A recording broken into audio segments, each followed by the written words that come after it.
And so, my fellow Americans, ask not what your country can do for you, ask what you can do for your country.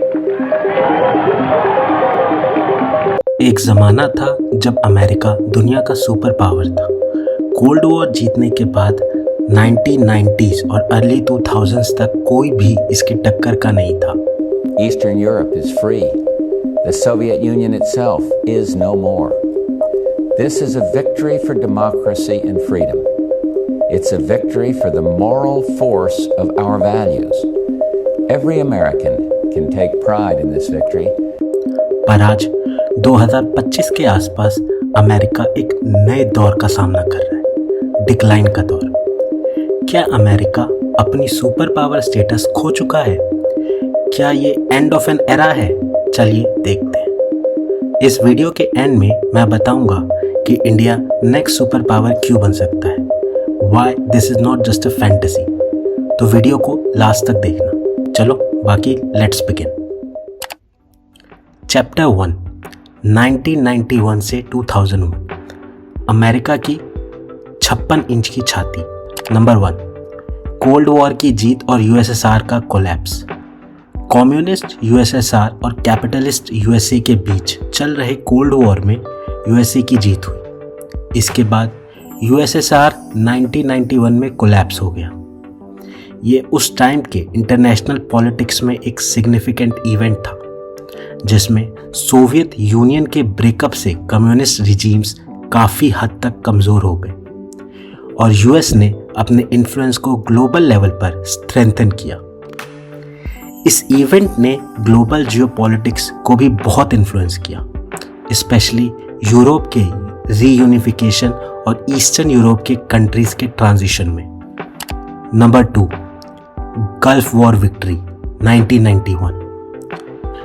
Gulf war victory cold war के बाद के पहले major international conflicts में से एक था, जिसमें United states और उसके एलीज ने इराक के खिलाफ मिलिट्री ऑपरेशन किया। ये वॉर मेनली कुवैत पर इराक के कब्जे के रिस्पॉन्स में लड़ी गई थी। इस मिशन का नाम था ऑपरेशन डेजर्ट स्टॉर्म, जो कि जनवरी टू फरवरी 1991 में यूएस लेड कोलिजन, जिसमें 35 देश शामिल थे, including UK, France, Saudi Arabia, Egypt, इन सब ने यूएन से अप्रूवल के साथ स्टार्ट किया था। आफ्टर द विन, यूएस की मिलिट्री टेक सुपीरियरिटी जैसे कि smart bombs, stealth aircraft, night vision etcetera, ये सब दुनिया के सामने आए। वॉर ने यूएस को ग्लोबल सुपर पावर के रूप में और मजबूत कर दिया, स्पेशली यूएसएसआर के कोलैप्स के बाद के वैक्यूम में। इस वॉर की वजह से मिडिल ईस्ट में यूएस मिलिट्री प्रेजेंस परमानेंट हो गई। 2000 तक अमेरिका का इकोनॉमी और मिलिट्री अनमैच्ड था। चैप्टर 2, 2001 टू 2010, पोस्ट 9/11 डिक्लाइन शुरू। Number 1, Afghanistan war 2001। 11 सितंबर 2001 को अल-कायदा के टेररिस्ट ने यूएस में वर्ल्ड ट्रेड सेंटर और पेंटागन पे सुसाइड अटैक्स किए। इस अटैक्स में लगभग 3000 लोगों की मौत हुई। अटैक का मास्टरमाइंड था ओसामा बिन लादेन, जो अफगानिस्तान में तालिबान के प्रोटेक्शन में था, जिसकी वजह से यूएस ने अफगानिस्तान पर अटैक कर दिया। इस वॉर का मकसद अल-कायदा को डिस्ट्रॉय करना और तालिबान को हटाकर डेमोक्रेटिक गवर्नमेंट स्टैब्लिश करने का था। शुरू में सब ठीक था। अक्टूबर 2001 में यूएस लेड कोलिजन ने ऑपरेशन एंड्योरिंग फ्रीडम लॉन्च किया, जिससे तालिबान रिजीम कुछ ही महीनों में गिर गया। लेकिन तालिबान इंसर्जेंसी ने गोरिल्ला वारफेयर के जरिए रेजिस्टेंस जारी रखा। अगस्त 2021 यानी कि वॉर के 20 साल बाद यूएस ने अपनी फोर्सेस विड्रॉ करी और तालिबान ने अफगानिस्तान पर वापस कंट्रोल ले लिया। ये 20 इयर्स की वॉर यूएस की लॉन्गेस्ट थी और इसकी वजह से यूएस पे क्रिटिसिज्म हुआ कि बिलियंस खर्च करने के बावजूद सस्टेनेबल पीस नहीं ला पाए। Number 2, Iraq war 2003। Afghanistan war ठीक से शुरू भी नहीं हुआ था कि यूएसए ने इराक वॉर शुरू कर दी, जो कि 2003 से 2011 तक चली। यूएस ने सद्दाम हुसैन के पास वेपन्स ऑफ मास डिस्ट्रक्शन होने का इल्ज़ाम लगाया और इराक को लिबरेट करके वहां डेमोक्रेसी लाने का जस्टिफिकेशन दिया। मार्च 2003 में यूएस और यूके ने ऑपरेशन इराकी फ्रीडम लॉन्च किया। सद्दाम को दिसंबर 2003 में पकड़ा गया और 2006 में फांसी दी गई। WMDs या वेपन ऑफ मास डिस्ट्रक्शन कभी नहीं मिले। इस वजह से वॉर का जस्टिफिकेशन कंट्रोवर्शियल बन गया। इस वॉर की वजह से इराक में अलकायदा और बाद में आईसिस का इमर्जेंस हुआ। This war led to heavy military and economic burden on US और एंटी अमेरिकन सेंटिमेंट ग्लोबली बढ़ा। Third, 2008 global financial crisis. एक और बड़ा झटका 2008 में आया जब हाउसिंग बबल बर्स्ट होने की वजह से लेमन ब्रदर्स नाम का बड़ा इन्वेस्टमेंट बैंक कोलैप्स हो गया। इसके बाद फाइनेंशियल मार्केट्स क्रैश कर गए, लोगों की जॉब गई, घर छिन गए और दुनिया एक बड़े इकोनॉमिक मेल्टडाउन में चली गई। इस क्राइसिस ने अमेरिका की इकोनॉमिक वल्नरेबिलिटी को दुनिया के सामने लाके रख दिया और लोग दूसरे ऑप्शंस की तरफ देखने लग गए। फोर्थ, चाइना की तेजी से बढ़ती ताकत। जब अमेरिका 2000s में मिडल ईस्ट में बिजी था, एक और कंट्री क्वाइटली अपना इंजन गर्म कर रही थी, peoples Republic of China. 1990s के बाद चाइना ने अपना इकोनॉमिक मॉडल ओपन किया। लो लेबर कॉस्ट, ह्यूज वर्कफोर्स और स्ट्रॉन्ग स्टेट सपोर्ट ने चाइना को बना दिया the manufacturing hub of the world.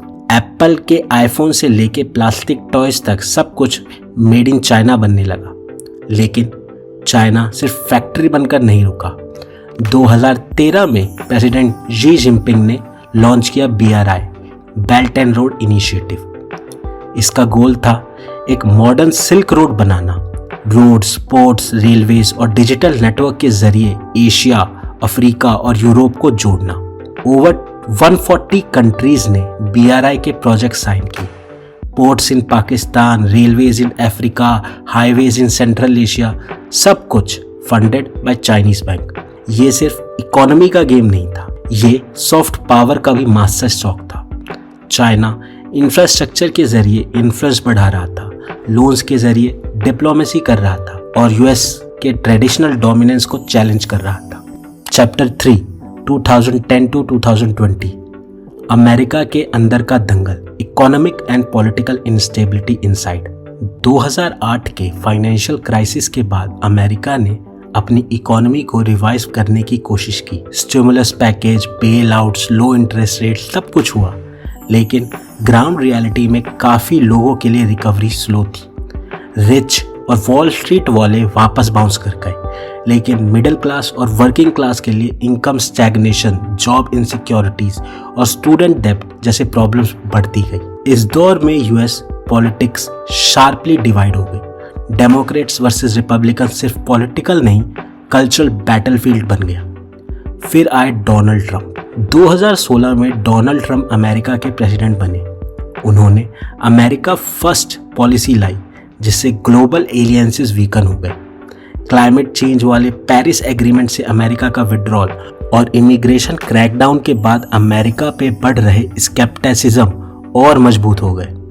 इसी बीच आया ब्लैक लाइव्स मैटर मूवमेंट, जो जॉर्ज फ्लॉयड केस 2020 पे बेस्ड था, जिसने अमेरिका के रेशियल सिस्टम को पूरी दुनिया के सामने नंगा कर दिया। इसके साथ साथ gun violence, school shooting, gender and LGBTQ के राइट्स को लेकर डिबेट्स, इन सब इंस्टेंसेस ने अमेरिका की लिबरल और फंक्शनल सोसाइटी की इमेज गिरा दी। और फिर हुए कैपिटोल राइट्स इन जनवरी 6, 2021, जिसने दिखा दिया कि America, the oldest democracy of the world, की नींव कमजोर हो गई है। Chapter 4, the trade war 2018 to present. Trump ने चाइना पे टैरिफ लगाया 2018 में, जिस पर चाइना ने रिटेलिएटरी टैरिफ लगा दिए। इसके वजह से सप्लाई चेन्स डिस्टर्ब हो गई, इन्फ्लेशन स्पाइक हुआ और यूरोप और डेवलपिंग नेशंस ने अमेरिका पे डिपेंड करना कम कर दिया। ब्रिक्स नेशन ने US डॉलर के अल्टरनेटिव ढूंढने शुरू किए। अमेरिका का GDP ग्रोथ स्लो हो गया, जबकि चाइना और इंडिया जैसी इकोनॉमी तेजी से बढ़ने लगे। टैरिफ वॉर का सबसे बड़ा असर अमेरिका के खुद के लोगों पे हुआ। महंगाई बढ़ी, अनएम्प्लॉयमेंट इंक्रीज हो गई और वर्ल्ड ट्रेड का सेंटर चाइना और यूरोप में शिफ्ट होने लगा। चैप्टर 5 2021 से 2024 सुपर पावर का आखिरी दौर। 2021 में अफगानिस्तान में एब्रप्ट विड्रॉल के बाद अमेरिका की क्रेडिबिलिटी कोलैप्स हो गई। उसकी मिलिट्री माइट पे क्वेश्चन उठने लगे। उसके बाद रशिया यूक्रेन वॉर पे वीक रिस्पॉन्स और चाइना के ताइवान पे बार बार प्रेशर डालने के बावजूद अमेरिका का लैकलस्टर एक्शन यूएस की सुपर पावर होने की पोजीशन पे डाउट उठाने लगा। Chapter 6 Trump's 2025 tariff war, a nail in the coffin. 2025 Donald Trump एक बार फिर व्हाइट हाउस में वापस आए और साथ लाए एक नई इकोनॉमिक लड़ाई, tariff war 2.2। Starting tomorrow, the United States will implement reciprocal tariffs on other nations. It's been a long time since we even thought of that. अप्रैल से कई देशों पर सिमिलर रिटेलिएटरी टैरिफ लगाए, जैसे कि इंडिया जिस पे 26% टैरिफ लगाया।